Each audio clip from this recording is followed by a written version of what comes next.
Today, let us take up the memory glands, which is otherwise known as the mammary, breast, the milk glands, which come under the chapter human reproduction. I dealt in detail the human male and female reproductive system in the last class.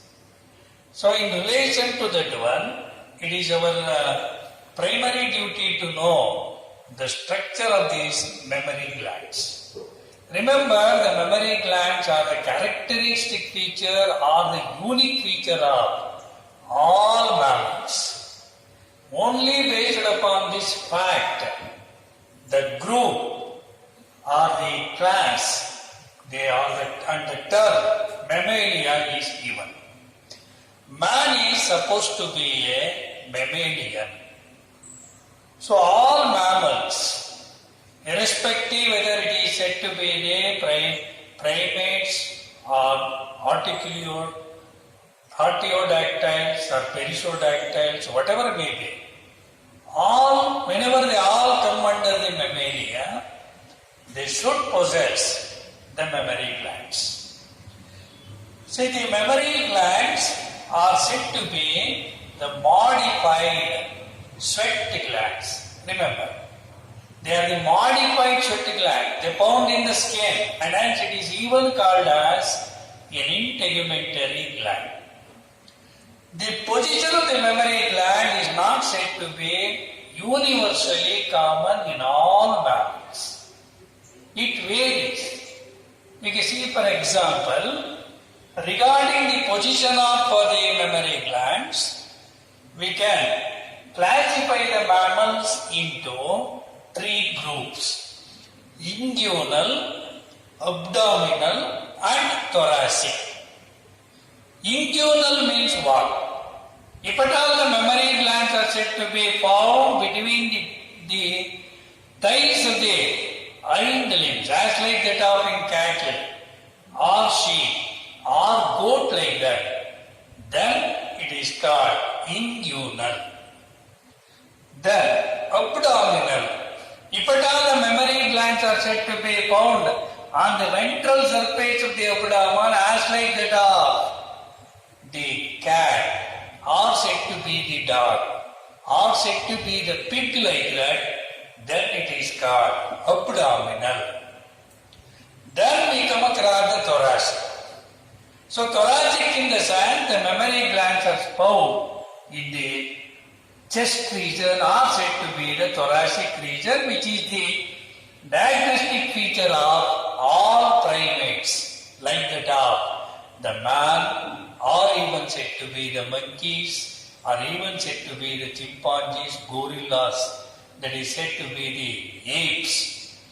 That is thoracic.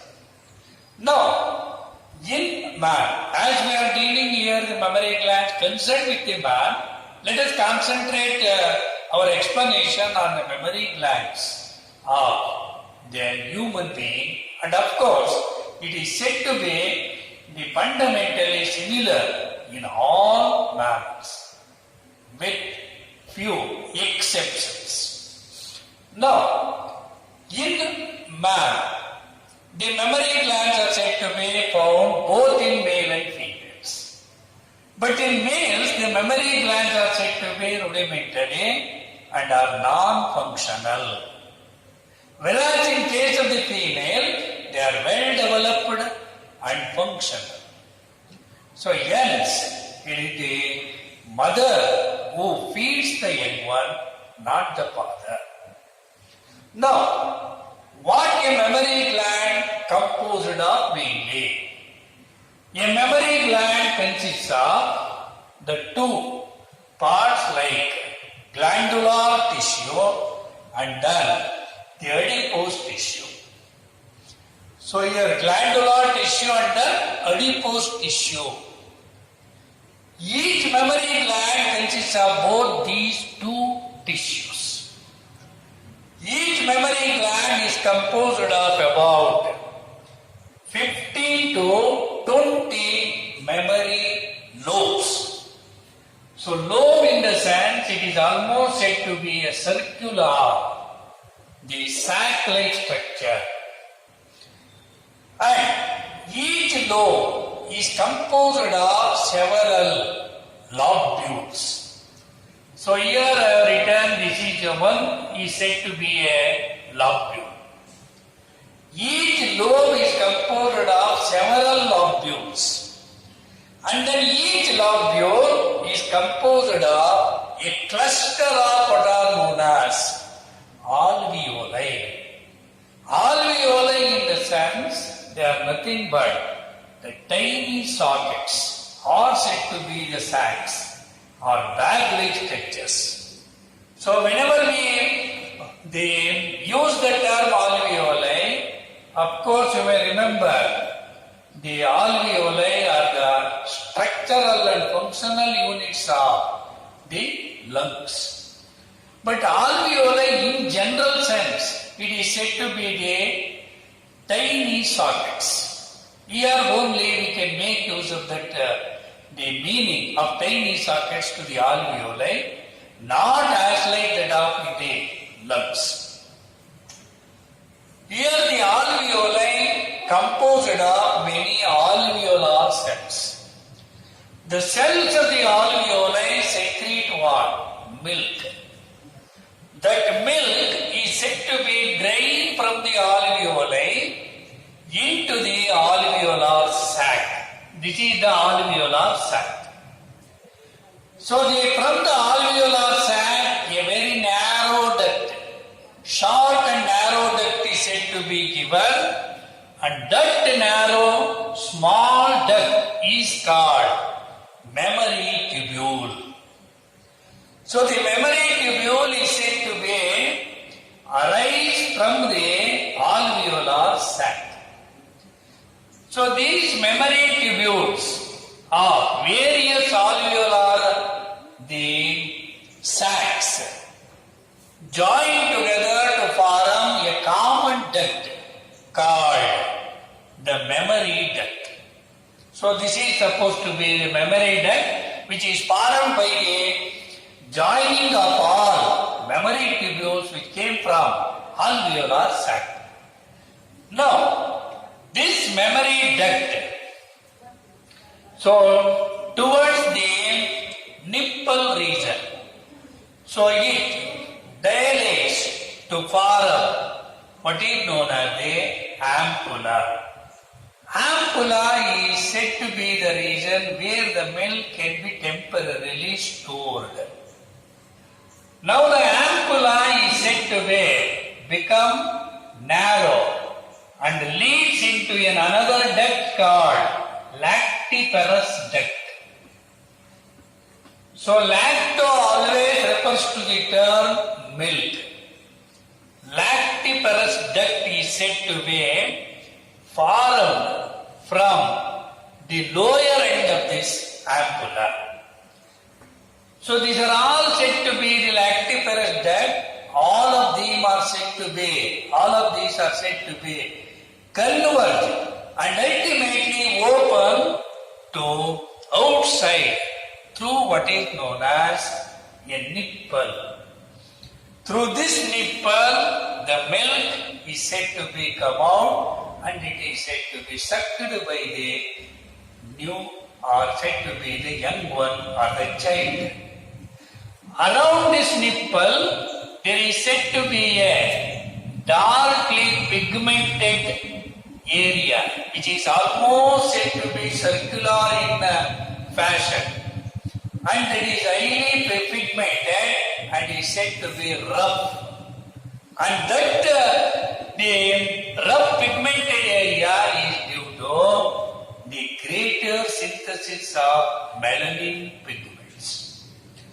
And that areolar tissue contains what is known as sebaceous glands.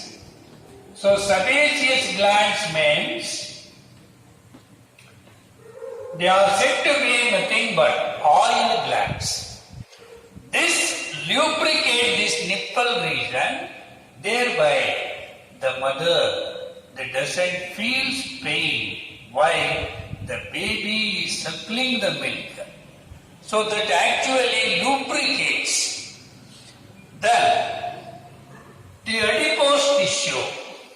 Here if you observe below this region, below the outer layer of these mammary glands on all sides, there is said to be a large number of the adipose tissue that is nothing but the fatty tissue. So thereby the mammary glands become very softened. Because of that softening, remember adipose tissue not only stores the reserve food material in the general sense. Adipose tissue is nothing but a fatty tissue. What is said to be a fat? It is nothing but a reserve food material. So, such a fatty tissue not only stores the food, but it also acts as shock absorber. Because of this adipose tissue, the mammary glands are said to be very soft. Thereby, while the young one or the child suckles the milk, so the mother doesn't feel pain. So this is the overall concept of this, the mammary glands, which is nothing but a modified sweat gland, remember. So in man, as I said earlier, they are thoracic in position and are 2 in number. So whereas in case of this, that is thoracic, whereas in case of the inguinal, generally the nipples or teats are either 2 or 4. The maximum 4 teats. Whereas in the abdominal, the mammary or the milk gland, the number of the teats are said to be more. For example, in the pig, there are said to be number of the teats. Why there are number of teats and why they are said to be concentrated on the abdominal region? This is because of the fact that a pig delivers more number of the individuals at a time, even up to about 11 to 13. But the maximum number of the young individual that is born at a time in mammals is said to be in a wild dog. At a time, a mother wild dog may deliver even up to about 18 young ones. So, at a time, that is called multiple birth. So, in order to provide milk to all those, the newborns, probably the nature has gifted these number of teats and then shifted to eggs and shifted the mammary glands to the abdominal region to accommodate the place. So that is the one. This is about what is known as the mammary glands, which is composed of glandular tissue, which intercomposed of many lobes, that is 15 to 20. Each lobe is composed of several lobules. Each lobule is composed of clusters of alveoli. The cells of the alveoli secrete milk, which drains into the alveolar sac. The alveolar sac leads into a tiny tubular structure called mammary tubule. The mammary tubules, they ultimately join together to form a common duct called the mammary duct. The mammary duct dilates to form the ampulla where the milk can be temporarily stored, and then the ampulla narrows and form lactiferous duct, and all the lactiferous ducts ultimately converge and open through the nipple like that, and around nipple there is said to be areolar, the region which is highly pigmented, and then there is rich number of what? Adipose tissue that makes what? The mammary glands to become softened and also act as a shock absorber. That is said to be the mammary glands. Now let us come to the next one. Is said to be the gametogenesis. What is gametogenesis? Gameto means gamete. Genesis means production or generation or formation. That means gametogenesis in the sense it is the formation of the gametes. What are gametes? Gametes are nothing but the haploid sex cells or reproductive cells like that, which include both sperm, which is a male gamete, and the egg, which is a female gamete. So the gametes are of two types, and hence the process of formation of these gametes is also of two types. One is said to be the spermatogenesis, which is said to be for the production of the sperms, and the other is said to be the oogenesis, which includes the production of the egg. Now, here in this session, I will take up only this spermatogenesis. So, spermatogenesis is the process of production of the sperms. Where it occurs? It occurs in the male reproductive organ by name testis. Which are the functional units of the testis? They are nothing but seminiferous tubules. So in the seminiferous tubule actually the spermatogenesis occurs. So here the seminiferous tubule on its inner wall composed of germ cells and then the elongated cells called Sertoli cells. It is externally lined by germinal epithelium, which is nothing but a covering tissue. Remember, the germ cell and the Sertoli cells both are said to be diploid in nature, that is 2n, where in man 2n is equal to 46. 23 pairs of paternal chromosome that is coming from father, and the other 23 come from the mother. These together form 46.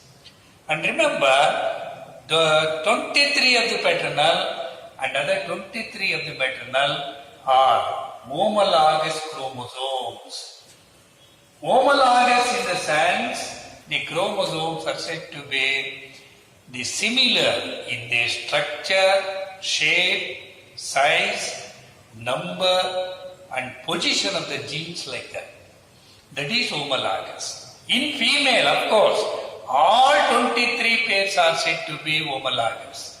But in case of man, the 22 pairs are homologous and another pair that is said to be sex chromosome X and Y are not homologous. So anyhow, it is apart from the spermatogenesis. So just to remember, 2n is equal to 46. That is diploid in nature. It is from the germ cell. Ultimately, the sperm is formed. And then, what is the role of the Sertoli cell? The Sertoli cell provide nourishment to the developing sperm. The sperm doesn't contain any nutritive substances. Hence, it is said to be nourished by the Sertoli cells during the development of the sperms. And then the developing cell, which ultimately forms the sperm, is said to be in contact or attached with the Sertoli cells and draw nourishment from it and then grow. Now let us know how actually the sperms are formed. I told you in the beginning that it is from the germ cell the sperm is formed, and it is the Sertoli cell which nourishes the developing sperm. Now this germ cell undergoes 3 phases of development or 3 stages of development. One is said to be the mitotic phase or multiplication phase, whereas the second one is said to be the growth phase or even, and the third one is said to be the meiotic phase or maturation phase like that. Now let us concentrate on this mitotic phase or even said to be the multiplication stage. Remember, for any multiplication of the cell division which occurs is said to be the mitosis, never be the meiosis. Because mitosis is said to be the equational division, whereas meiosis is the reductional division. So in all our parts of our body, you can say for example, any injuries that happen to our body, it is get healed up within few days based upon the intensity of the injuries. And that healing up of the wound is said to be caused by mitosis, not by meiosis. The baby grows, plant grows, everything grows, and that growth is brought about by mitosis, not meiosis. Meiosis is confined only to the formation of the gametes, not to anything else. Now let us know about this one. The germ cell undergo repeated mitotic divisions resulting in large number of cells called spermatogonia, which are said to be the diploid in nature. That is, the chromosomal number is said to be 46. It is not yet what? Reduced. And even spermatogonia can be referred even as sperm mother cell. Because from that actually the sperm is said to be ultimately formed. Then each spermatogonium next undergoes what? Growth phase. And of course the growth phase is said to be spermatogenesis is not significant, is not longer. It is very shorter. It has no much cytological importance when compared to that of the oogenesis. Because in the sperm you don't come across any reserve food material as like in the egg, that is in the form of yolk. Here there is no such any nutritive material in the developing sperm. Hence the growth phase is said to be quite shorter. So during this stage, the spermatogonium slightly increases in size, and during the growth phase, no division occurs. So after growth phase, it is referred as primary spermatocyte. And remember, during growth phase, no division occurred. So neither mitosis nor meiosis, and hence whatever the number of the chromosome that was found in the spermatogonium, the same number is said to be maintained here, that is said to be 2n. 2n is equal to 46. Now after growth phase, the primary spermatocyte undergoes mitotic phase or even called maturation phase. So this the meiotic phase or even called maturation phase. The primary spermatocyte undergoes the first meiotic division. Remember, in the meiosis there are two divisions, meiotic first and meiotic second. The meiotic first division is said to be the reductional division, whereas meiotic second is said to be the equational division. Now the primary spermatocyte undergoes first meiotic division, results in the formation of the two equal sized haploid cells. Remember here, the first meiotic division is, as I said earlier, it is said to be the reductional division. Thereby the diploid number is now reduced to what? Haploid. Thereby the chromosomal number is said to be 23. Exactly become half. And of course it is said to be very important to maintain the chromosomal number constant from generation to generation. Whatever the number of the chromosome the father or the mother possess, the same number of chromosome is found in the children, and even in grandchildren, or even if you trace any number of generations, the chromosomal number never vary. So hence, reductional division is said to be very essential to maintain the constancy, the chromosomal number of a given species. Next, the secondary spermatocyte undergoes second meiotic division, which is nothing but an equational division. That means whatever the number of the chromosomes what you find in the secondary spermatocyte, the same number of the chromosomes you observe in the spermatids. That means the spermatids are also said to be haploid, having the same number of the chromosomes. So nothing is happened to the number of the chromosome during the second meiotic division.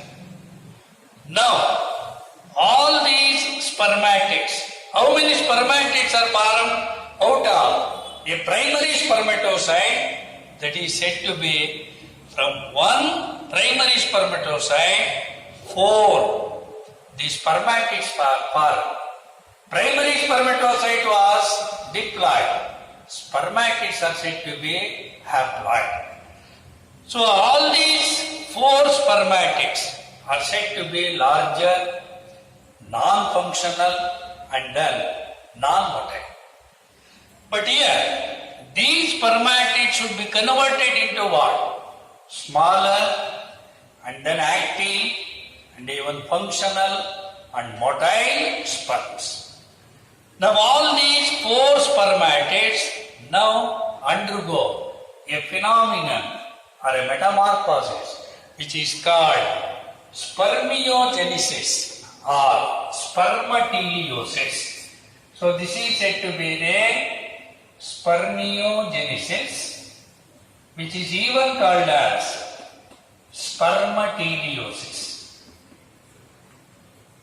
This is the phenomenon or the process during which what happened? The major part of the cytoplasm is said to be discarded. So the spermatid, by undergoing a spermiogenesis or spermateliosis, most of the cytoplasmic content is discarded. As a result of which, the size becomes enormously reduced. But remember, only the cytoplasmic content is said to be the discarded, but not any cell organelles. The cell organelles are there in the resulting sperm, as like in the other typical cells. Now, by this spermiogenesis or spermateliosis, the active, smaller, functional and motile sperms are said to be formed. So in total we can say spermiogenesis means it is nothing but the transformation of inactive, larger, non-functional and non-motile spermatid into a functional, smaller and then active and then motile sperms. How many functional sperms are formed out of one primary spermatocyte? So 4 the active or functional sperms are said to be formed from a single primary spermatocyte. So this is the process what we called as spermatogenesis.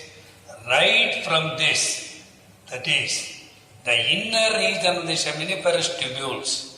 So later on, it passed through long processes and ultimately formed the sperms.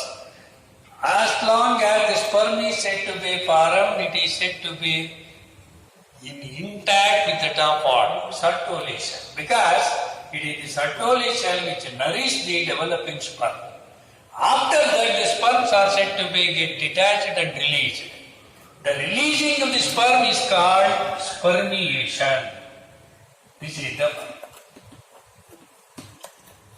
and then the entire process of the spermatogenesis is regulated by the hormones like gonado releasing hormone of hypothalamus of the brain, and then LH and FSH of what? They are said to be secreted by the anterior lobe of the pituitary gland. Inhibin is an hormone, so secreted by the Sertoli cells. And androgen is also said to be an hormone, that is testosterone, which is very essential for the formation of the spermatogenesis. From where it is secreted? It is secreted by interstitial cells, ಅಥವಾ even called Leydig cells, which are said to be found between the seminiferous tubules. All these hormones regulate the process of the spermatogenesis, resulting in the formation of the 4 functional sperms. And remember, no animal sperm can be seen with the naked eyes. All are said to be microscopic in nature. Whereas the human sperm measures the maximum about 52 to 64 micron in length. So that's all it's the length or size of the sperm. This is about the spermatogenesis and that are the mammary glands or milk glands, which come under the first chapter of human reproduction.